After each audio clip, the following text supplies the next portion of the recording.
Magandang araw mga bossing. Ito, unit ni Sir Robby, yung nanalo sa raffle. Retractable bat. 930 to 940 FPS, napakalakas. Yan. Lakas mga bossing, sobrang lakas. Yan, di pa sagad yung hammer, pwede niya pang i-adjust dito. Oh. Ang haba pa ng tornilyo, gusto niyang lakasan, higpitan niya pa mga bossing. Siguro hanggang 1,000 plus kaya dito. Hindi pa ganoon kabigat yung hammer niya, pero 930 to 40 FPS. Ang bilis ng bala. Yeah.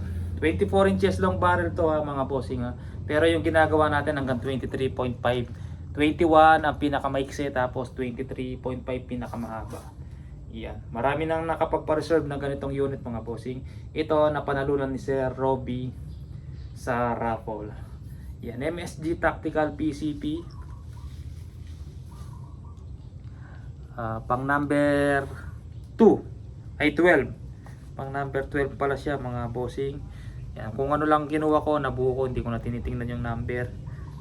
Pang number 12, tapos Taiwan regulator, battle tank, o-ring.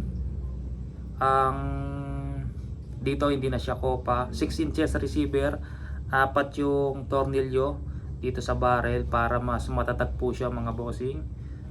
Tapos meron siyang yan, anong tawag dito, nakalimutan ko. Kung nagka-problema yung unit nyo, gusto nyo tanggalan ng hangin, pwede nyo i-drain gamit to. Luwagan nyo lang, parang yung sa hand pump. Yan, pang hand pump talaga yan. Ilagay ko dyan mga bossing. Taiwan tank, max pressure 2.8 to 3,000 ang pwedeng ilagay mga bossing. 2.8 to 3,000. Yan. Ngayon try natin. Medyo mahirap siyang ipitin, gumagalaw mga bossing kasi mahaba. Tapos yung gato natin maliit. Try natin ipitin dito. Pero trinay ko na, gumagalaw pa rin mga bossing.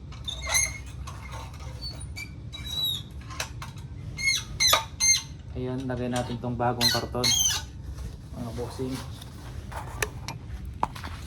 Yan, si Sir Robby ang nanalo sa ating paraffle. Ang mga gustong sumali sa raffle, PM lang po sa aking Facebook, Mandap Sporting Goods o Teres Mandap. Lagi po tayong meron paraffle mga bossing ha. Ito yung tama niya no. Tinry ko kanina, yan, lakas ng impact, nahulog yung ano. Mga gustong sumali sa raffle, PM po sa Facebook mga bossing. Ganun lang po kasimple. Tapos may magtatanong pa po kung paano sumali. Makinig po muna tapos tapusin nyo yung video. PM po sa aking Facebook. Hindi ko po kayo ma-add kung hindi po kayo mag-PPM sa aking Facebook, Terence Mandap or Mandap Sporting Goods. Pag nag-PM na kayo sa aking Facebook, sa Messenger, ma-add ko na po kayo sa ating GC mga bossing. Yan, meron tayong GC. Yan. Lagi tayong meron paraffle mga bossing. Basta pag nasalang natapos, meron pong kasunod dyan. Sunod-sunod po yan. Iba't ibang unit po yung pinaparaffle natin. Pag nasa GC na po kayo, makikita nyo doon kung magkano at anong unit ang sinasalang. At kung kailan ang bola mga bossing. At kung doon po makikita nyo lahat sa GC. Pag nasa GC na po kayo, doon na po kayo lahat mag-PPM. Gumagalaw siya. Ayaw kong ipitan ng sobra, baka masugat yung ano, yung receiver. Gumagalaw pa siya.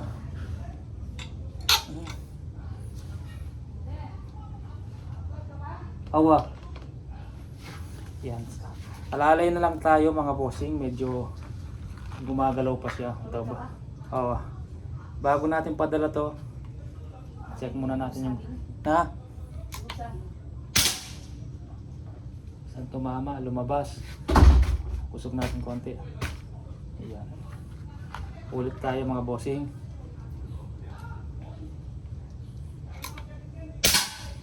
One, lapitan na lang natin. Yan nata.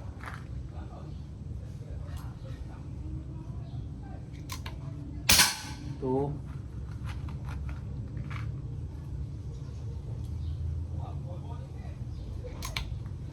3, isang butas lang oh.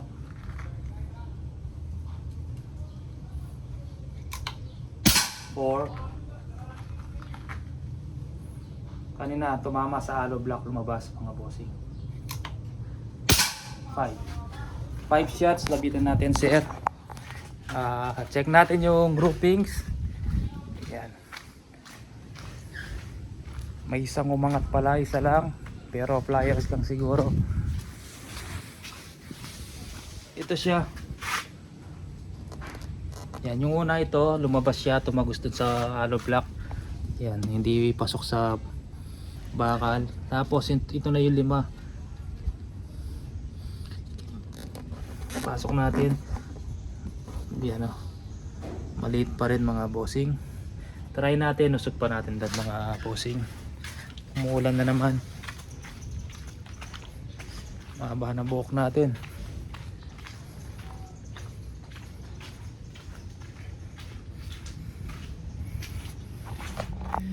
Try pa natin isa pang beses na 5 shots.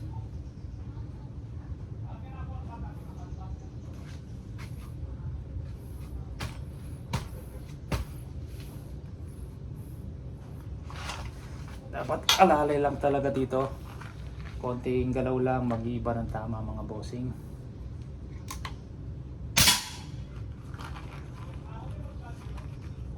Lapitan na lang natin, hindi ko pakita. Handa lang. Yun, kita ko na. 2.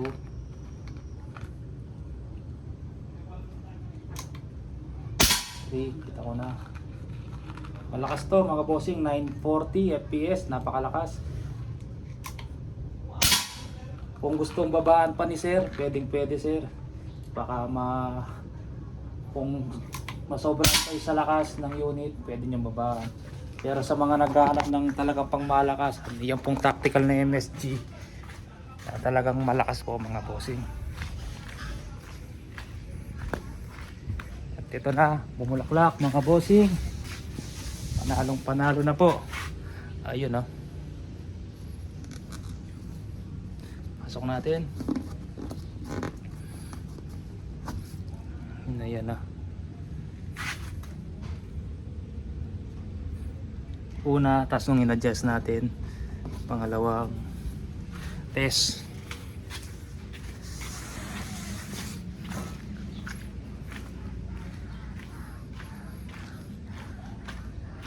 Malambot pa yung hammer pero lakas na po ng unit.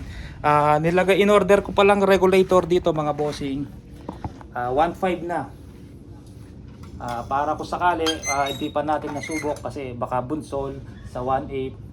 Mas maganda na yung 1.5 basta makuha natin yung malakas na FPS. 1.5 kasi 3,000, kargaan mo siya ng 3,000. Tapos kung yung output niya 2,000, magagamit mo lang 1,000 kasi yung bababa na siya sa output niya. Kunyari, input mo 3,000, yung output mo 2,000 or 1.8. Pagdating sa 1.8, pag bumaba na doon sa output, parang hindi na regulated ang unit mo kasi sasama na po yung output doon. Pero dito, 1.5, 1.6, nasa 3,000 ka pa, matagal bago bumaba at sumama yung output niya. Pag 3,000 or sana makuha niyo yung gusto kong sabihin mga bossing. Kunyari 3,000 input, bago ka mag-refill 1.5, medyo mas marami yung regulated na magagamit mo. 3,000 to 1.5 kalahati. Kumpara dun sa 3,000 tapos 1.8, 1.2 lang yung magagamit mo kasi pagdating sa 1.8 ng input, sasabay na po yung output. Kasi yung output niya 1.8. Pag bumaba ng 1.8 yung input, sasabay na siyang bababa. Parang hindi na siya regulated nun mga bossing. Kasi pababa na ng pababa, sasama na yung output. Hindi kagaya ng 3,000, bago sumabay yung input sa output, 1.5. 1.5 yung magagamit mo.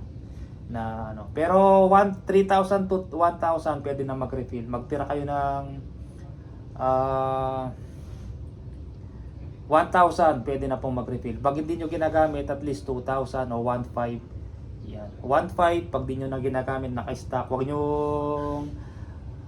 stock na matagal na naka 3,000 dahil nai-stress po yung mga gamit kasi masyadong marami yung hangin nakapasok sa loob. 3,000 parang hindi po agad masira yung mga spacer, o-ring, para po relax lang po sila mga bossing.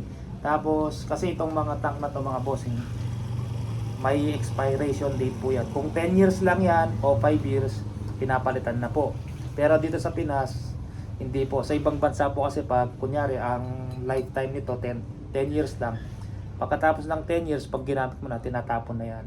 Yun yung mga ginagawang surplus na si auto tank, yan. Expired na yon mga bossing. Pero dito sa Pinas, para tumagal to, pag hindi mo ginagamit 1.5, para hindi po may stretch. Yung may stress masyado tong tangke at saka tong regulator, yan. Pag kargaan mo lang ng 3,000 pag gagamitin mo, pag mag-hunting ka. Yan, mag-hunting ka, kargaan mo ng 3,000, pag tinabi mo 1.5, okay na. Para po ano lang, relax lang yung tangke, relax din po yung regulator. Yan, Sir Robby, yan, malupit tumama, tapos malakas po. Silencer sa kamay na lang po tinatanggal. Hindi na kailangan ng alin. Putok natin ng walang silencer mga bossing. Dito sa Astro. Ang lakas po ng unit mga bossing. Wala tayong tripod eh. Papakita ko sa akin yung impact. Lakas oh. Impact sa tubig. Ito pwedeng pang slag. Yan, siyempre i-chamber mo sa bala kung anong sukat ng slag. Siyempre mga bossing, hindi papasok yung slag diyan o masikip kasi hindi naka-chamber to sa bala na slag. Naka-chamber lang yan sa local. Pakita ko.